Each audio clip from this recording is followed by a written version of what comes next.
আসসালামু আলাইকুম বন্ধুরা, আজকে আমি আপনাদেরকে দেখাবো কিভাবে আপনারা আপনাদের মোবাইলে যে ডাটা আছে, আপনারা অনেকেই কিন্তু অনেক সময় অনেক সমস্যায় পড়েন। আপনাদের ডাটা কিন্তু 4G হয় না, হয়তোবা H+ কিংবা 3G হয়ে থাকে। আপনাদের সিম 4G থাকা সত্ত্বেও আপনারা অনেকভাবে সেটিংয়ে গিয়েও কিন্তু অনেকভাবে আপনারা সেট করেছেন, তারপরও কিন্তু আপনাদের সিম 4Gতে রূপান্তরিত হয় না। ঠিক আছে, আমরা যদি সেটিংয়ে গিয়ে অনেকে কিন্তু এই যে এখানে অ্যাসেট পয়েন্টে গিয়ে কিন্তু এখানে সব কিছু সেট করি। তারপর কিন্তু আমরা এখান থেকে যে ডাটার যে 4G অপশনটা আছে সেখানে গিয়েও কিন্তু আমরা 4G অপশনটাকে আমরা সেট করে নিই। ঠিক আছে, আমরা অনেকভাবে কিন্তু সেট করার চেষ্টা করি। যেমন এই যে এখানেও কিন্তু আমরা 4G ক্লিক করা থাকে, সেক্ষেত্রেও কিন্তু আমাদের কিন্তু 4G অনেক সময় আমাদের ফোনে শো করে না, তার জন্য আমাদের নেট কিন্তু অনেক স্লো কাজ করে। তো আজকে আপনাদেরকে আমি এমন একটি সহজ পদ্ধতি দেখাবো, মাত্র 30 সেকেন্ডের ভিতরে আপনাদের সিমটি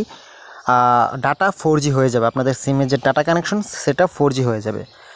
আর এটা আপনারা অবশ্যই শুধুমাত্র যারা বাংলালিংক ইউজ করেন তাদের ক্ষেত্রে এই সিস্টেমটা প্রযোজ্য। ঠিক আছে, তো যারা গ্রামীণ, রবি, এয়ারটেল বা অন্যান্য সিম ইউজ করেন তাদেরও যদি এরকম সমস্যা থেকে থাকে তাহলে আমার এই ভিডিওর কমেন্ট বক্সে কমেন্ট করবেন, তাহলে আমি সেটা নিয়েও একটা ভিডিও তৈরি করে দেবো, যেটা নতুন নিয়মে একদম আপনারা খুব ইজিতে আপনাদের সিমের ডাটাটাকে 4G করে নিতে পারবেন।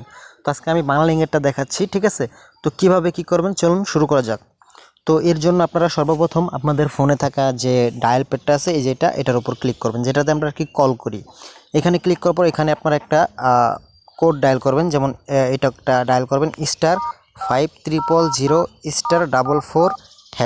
এটা ডায়াল করে আপনাদের বাংলালিংক যেই সিমে আছে, সিম 1 বা 2, আমার 1-এ আছে, তো আমি 1-এ ক্লিক করলাম। আপনারা এরকমভাবে ডায়াল করে আপনাদের বাংলালিংক সিম দিয়ে এটা ডায়াল করবেন। ঠিক আছে, এটা ডায়াল করার পর কিছুক্ষণ লোড নিয়ে আপনাদের সামনে এরকম অপশন শো করবে। এখানে দেখতে পাচ্ছেন activated 4G and enjoy 4G in 4G coverage area. ঠিক আছে, মানে আপনার যে এরিয়াতে নেট পায় অবশ্যই সেখানে 4G পাবে যদি এই সেটটি আপনারা চালু করেন। তো এখানে আপনারা এই ফাঁকা বক্সে ক্লিক করবেন। এখান থেকে 1 নম্বরে দেখুন দেওয়া আছে যে অ্যাক্টিভেটেড 4G। ঠিক আছে, তাও এখানে এক ক্লিক করবেন। এক ক্লিক করার পর সেন্ডে ক্লিক করে দেবেন। সেন্ডে ক্লিক করার পর এরকম একটি মেসেজ দেখাবে, your request has been receive successful, you will receive a SMS notification soon. তো আপনাদের SMS আসুক বা না আসুক, এইভাবে করলেই কিন্তু আপনাদের সিমটি 4G ডাটাটি 4G হয়ে যাবে। এটা করার পর আপনাদের আরেকটা কাজ থাকবে। এখান থেকে আপনারা এই যে এটা উপর থেকে নামিয়ে আপনাদের যেখানে আপনাদের শাটার আছে শাটার নামিয়ে এই যে দেখতে পাচ্ছেন যে আপনাদের এখানে এই যে এয়ারপ্লেন মোডটা আছে না, এটাতে ক্লিক করলে কিন্তু সিম পুরো ক্লোজ হয়ে যায়।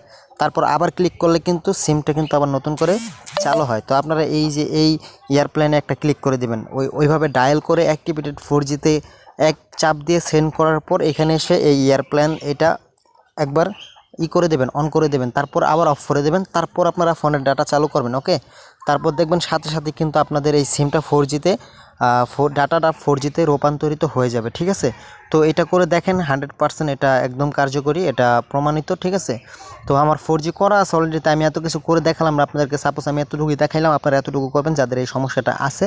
আশা করি আপনাদের সমস্যার সমাধান পেয়ে যাবেন। আর এবং যারা গ্রামীণ বা এয়ারটেল, রবি ইউজ করেন, আপনাদের যদি এই সমস্যা থেকে থাকে অবশ্যই আমাকে এই ভিডিওর কমেন্ট বক্সে কমেন্ট করবেন, আমি সেটা নিয়েও একটা ভিডিও তৈরি করে দেবো।